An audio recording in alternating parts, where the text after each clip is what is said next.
फूल हूँ गुलाब का चंबेली का मत समझना, आशिक हूँ मैं यूरोपा लीग का अपनी सहेली का मत समझना। दोस्तों, मेहरबानों, कदरदानों, क्या हाल है।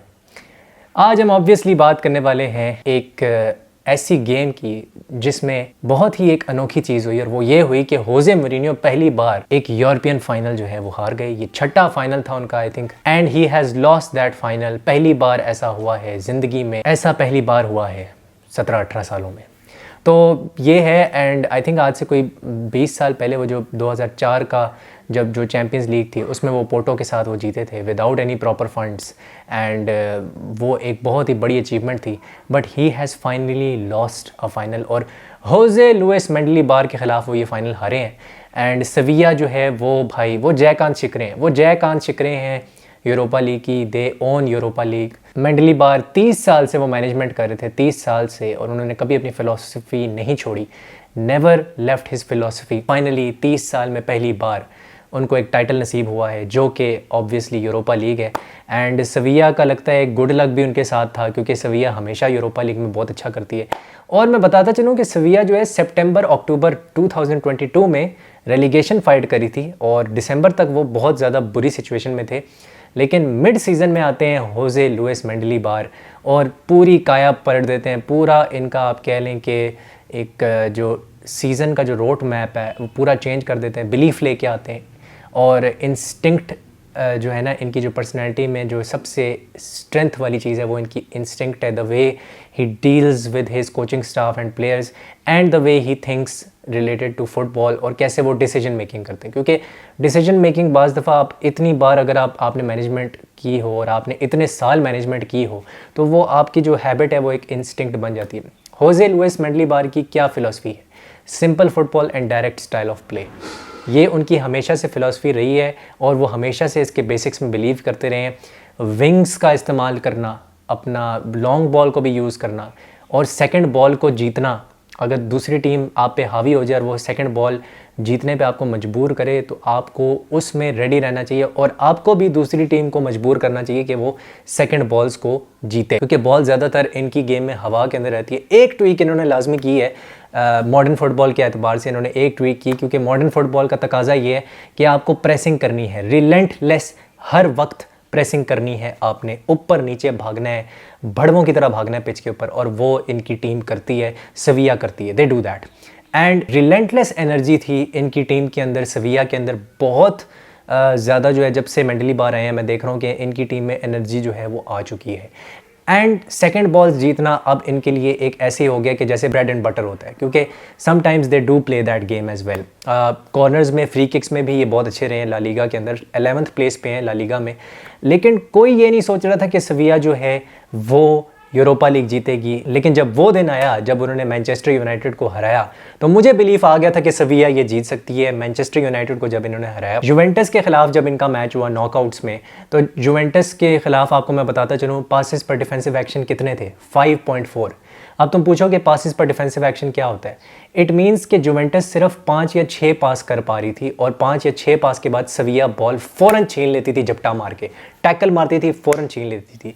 मोस्ट हाई टर्नओवर किसका है? सेविया का। इस पूरे यूरोपा लीग में हाईएस्ट टर्नओवर, और आई थिंक ला लीगा में सेकंड है, ला लीगा में सेकंड है, हाईएस्ट टर्नओवर है उनका।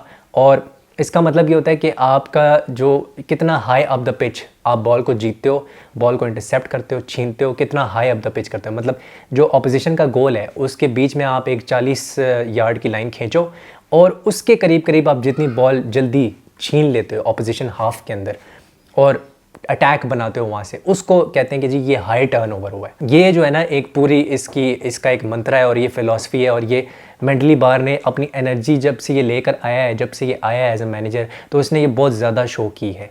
अगर हम गेम की बात करें तो गेम के अंदर सेविया ने 40 क्रॉसेस मारे बॉक्स के अंदर, राइट फ्लैंक से भी, लेफ्ट फ्लैंक से भी। लेकिन 42% जो अटैक आ रहा था, सबसे ज़्यादा अटैक कहाँ से किया सेविया ने?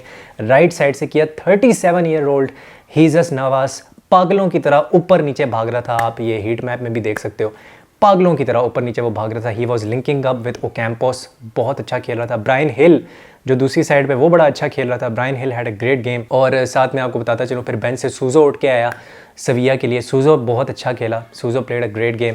लेफ्ट साइड पे एलेक्स टेलेस जो है वो थोड़ा सा कंजर्वेटिव खेल रहा था, अपना जो लोंडा है सविया का। एंड इतना ज़्यादा ना वो आगे नहीं जा रहा था, बस फॉरवर्ड ही का था। Yes he try to make some crosses, लेकिन ज़्यादा अगर आप देखें ब्रायन हिल जो था उसके साथ लिंक अप प्ले करके क्रॉस मारा था। और ओलिवर टॉरेस जो था वो नंबर 10 रोल में खेल रहा था सेंट्रल अटैकिंग मिडफील्ड में। He was trying to create something. And Rakitic और हीजस नवाज सविया के लिए best players. Rakitic was everywhere भाई, वो भी मेरे ख्याल से 35-36 साल का अब हो गया है, 37 साल का मैंने जैसे बताया। हीजस नवाज कमाल परफॉर्मेंस थी, कमाल। और अगर आप डिफेंस लाइन में देखें तो लॉइक बार्डे, व्हाट अ गेम।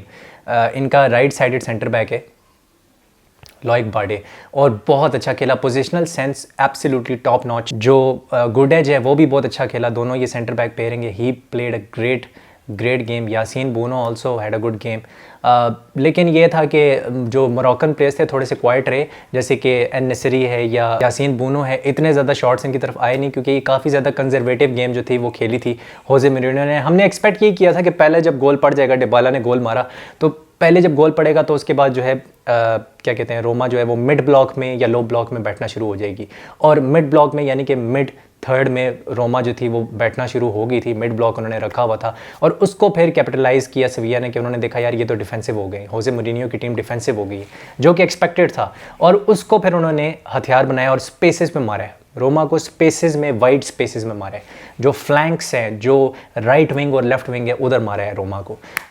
जैसे कि मैंने बताया बहुत ज़्यादा क्रॉसेस कमिट किए। अगर आप इनका थोड़ा सा वो प्लेयर्स एवरेज पोजीशन को भी देखो तो प्लेयर्स एवरेज पोजीशन में भी आपको नज़र आएगा रोमा की, कि जो उनकी साइड से जो विड्थ प्रोवाइड करा था वो कौन था। एक तो स्पिनाजोला था और दूसरी साइड से चीलिक था। Celik and Spinazzola were providing that width. और नंबर 8 रोल में आपको पेलेग्रिनी नज़र आ रहा होगा, कि क्रिस्टांटे नज़र आ रहा होगा, और स्ट्राइकर्स में डिबाला था एंड टैमी अब्राहम था। तो वो एक आप समझ लो कि 3-1-4-2 में गए हुए थे, 3-1-4-2। तो वो अटैक में वो यही बॉल पोजीशन में वो यही कर रहे थे। बट उन्होंने इतना ज़्यादा बॉल पोजीशन रखा नहीं, क्योंकि आई थिंक 30% या 33% उनका बॉल परसेंटेज थी, जो पोजीशन थी। और पोजीशन कम ना रखने की वजह से रोमा नहीं हारी, क्योंकि पोजीशन कम ना रख के मैनचेस्टर सिटी जैसी टीम ने भी आर्सेनल को एतिहाद स्टेडियम पे मारा हुआ है। बहुत सी टीम्स ऐसी हैं जो कि कम पोजीशन रख के जीती हैं। लेस्टर पूरी लीग जीती है इस तरह। वो तो रीज़न है ही नहीं।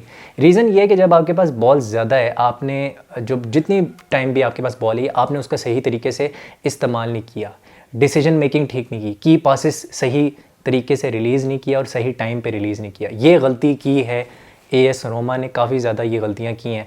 आप बात करोगे मैंचीनी की, जो कि राइट साइडेड सेंटर बैक खेल रहा था, क्योंकि बैक 3 में खेल रही थी रोमा। तो राइट साइडेड सेंटर बैक में वो क्या कर रहा था, क्या कहते हैं, असिस्ट तो उसने की, ठीक है वो अच्छा किया। कंसीडर्ड अ येलो कार्ड, पेनल्टी भी उसने मिस कर दी। और सबसे बड़ी जो चीज़ थी, ऑन गोल खा लिया उसने, क्योंकि उसकी वो पोजिशनल सेंस ठीक नहीं थी वहाँ पे। जब हीजस नवाज का क्रॉस आया और उसने ऑन गोल अंदर मार दिया, तो his positional sense was not good, जज ही नहीं किया ठीक तरीके से बॉल को। तो ये चीज़ें थी और थोड़ा सा अनलकी भी रहा मैंचीनी। I think I would say कि ही वॉज अनलकी। थोड़ी लक भी चाहिए होती है आपको इस तरह के फाइनल्स में। होजे मोरिन्यो हमेशा कहता है कि भाई फाइनल जो होते हैं ना वो खेलने के लिए नहीं होते, फाइनल्स होते हैं जीतने के लिए। You have to win the finals, you don't have to play the final, it's not for playing.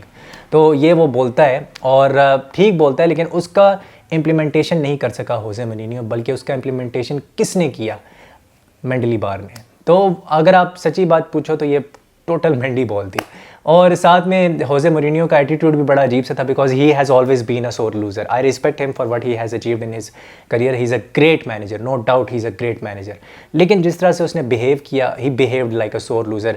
फिर ऑब्वियसली टेलर जो रेफरी था उसको भी उसने काफ़ी चीज़ें बोली हैं, नॉट इवन प्रेस कॉन्फ्रेंस में, बल्कि जो पार्किंग लॉट था, बस पार्किंग लॉट था या कार पार्किंग लॉट था, उसमें भी उसने जाके उसको गालियाँ दी हैं, गालियाँ बकी और बातें सुनाई हैं। Yes, I have to agree कि रेफरिंग बहुत ज़्यादा बिलो पार थी। इसमें मैं होजे मोरिन्यो के साथ हूँ, लेकिन वो मेडल को उठा के फेंक देना, वो सारी चीज़ें जो एंटिक्स वो कर रहा था, वो थोड़ा मुझे अजीब सा लगा। आई थिंक मेडल को उठा के इस तरह फेंकना नहीं चाहिए, अगर वो सिल्वर मेडल भी हो तो। वैसे तो I have great respect for Jose, but थोड़ा सा ज़्यादा हो गया होजे मोरिन्यो की तरफ से, ये करना नहीं चाहिए था। हाँ, टेलर भाई उसको गालियाँ नहीं बकनी चाहिए, क्योंकि वो है ही ऐसा। हम प्रीमियर लीग से में रोज़ उससे जूझते हैं, हमें पता है वो किस तरह का बकवास मैनेजर है। So yeah but congratulations to Sevilla, 7th time winner रहे हैं। पहली बार मेंडली बार को मिल गई है ट्रॉफ़ी यूरोपा लीग की फाइनली 30 साल की मैनेजमेंट के बाद। So many congratulations to them. Georginio Wijnaldum के लिए मुझे बहुत दुख हुआ। वो बेंच से उठ के आया था and he could not win the final, but ये है कि क्योंकि वो लिवरपूल का लेजेंड है तो उसके लिए दिल में हमेशा एक इज़्ज़त है। So yeah if you love Liverpool, if you love football, you have to love Georginio Wijnaldum. And मैं मिलता हूँ फिर आपसे अगली वीडियो में। अगर आपको वीडियो पसंद आई है तो लाइक शेयर और सब्सक्राइब ज़रूर कीजिएगा, और अगर मैंने कुछ मिस कर दिया है तो कमेंट सेक्शन में ज़रूर ठोकना। कोई क्वेश्चन है आपका मेरे इस ऑब्जर्वेशन से रिलेटेड, वो भी आप पूछ सकते हैं। And I will see you soon. हस्तला विस्ता।